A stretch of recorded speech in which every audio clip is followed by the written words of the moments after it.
Hey, happy Thursday, you guys. Dr. B here with the Wellness Progression, and I wanted to come to you with today's version of Coffee Talk.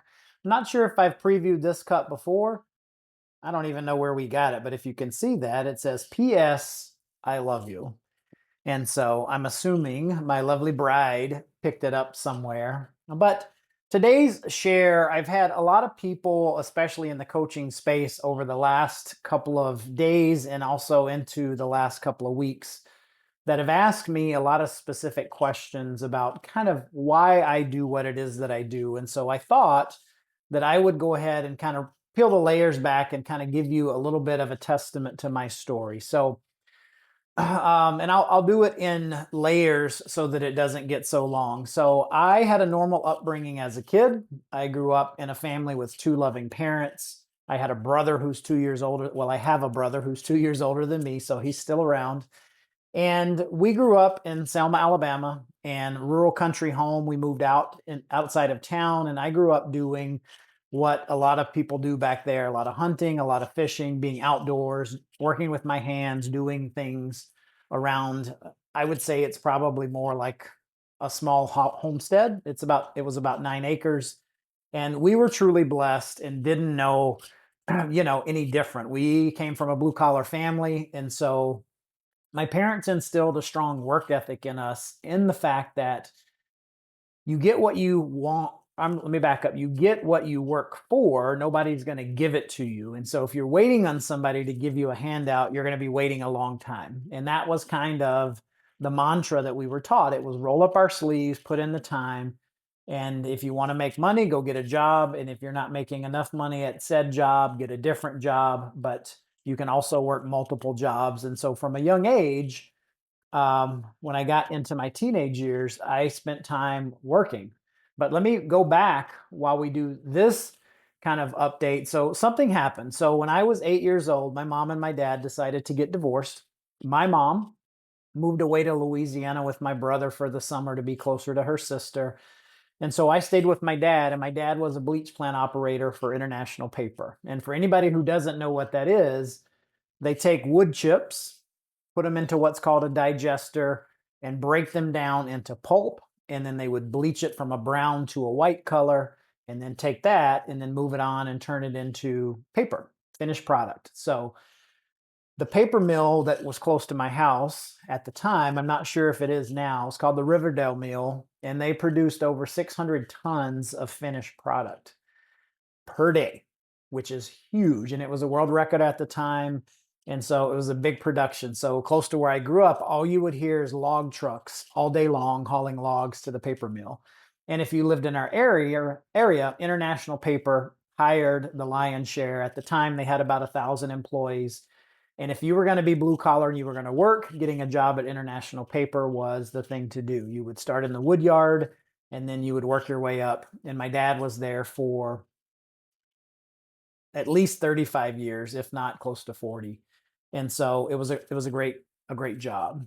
Now, what happened though when my mom moved away is I spent a lot of time by myself because we didn't have any other family that was really close to us, and my dad had to work. And so he left me with a lot of convenience foods. And we're talking cookies, we're talking soda, we're talking potato chips, all the different junk food.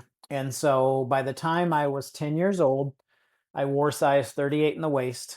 I wasn't even 5 feet tall. And so I weighed 185 pounds.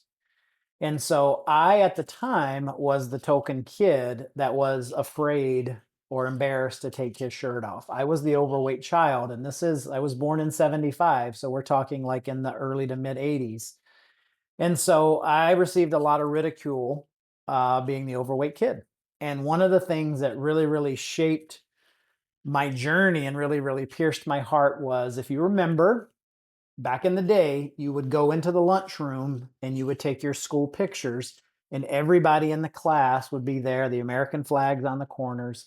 And so they would line everybody up and you would walk across, you would sit in a chair, the school photographer would take your picture, and then you would get up and walk away. I have no idea how they do school photos now, but in the 80s, Olin Mills was a big thing for family photos, and school pictures were generally taken in the cafeteria. at least in the Southern schools.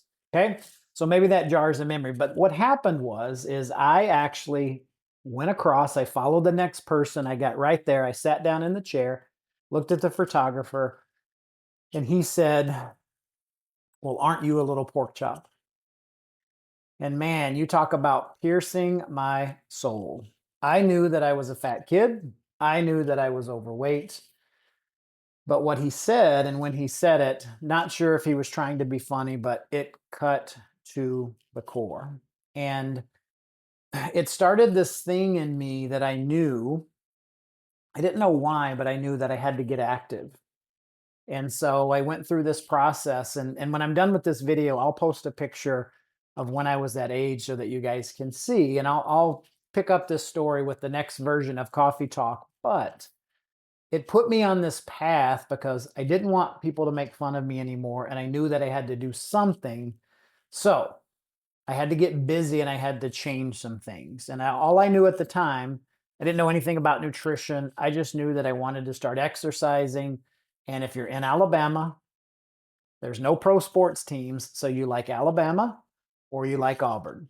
And I knew I was an Alabama fan and I knew that I wanted to get active. And so I wanted to get involved in football.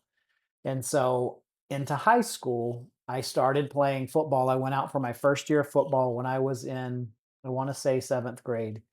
And so when I pick up Coffee Talk next time, I'll share the rest of that story with you as far as how I came to be who I am today. So our stories are what helps shape us, and our what has to be stronger than our doubts.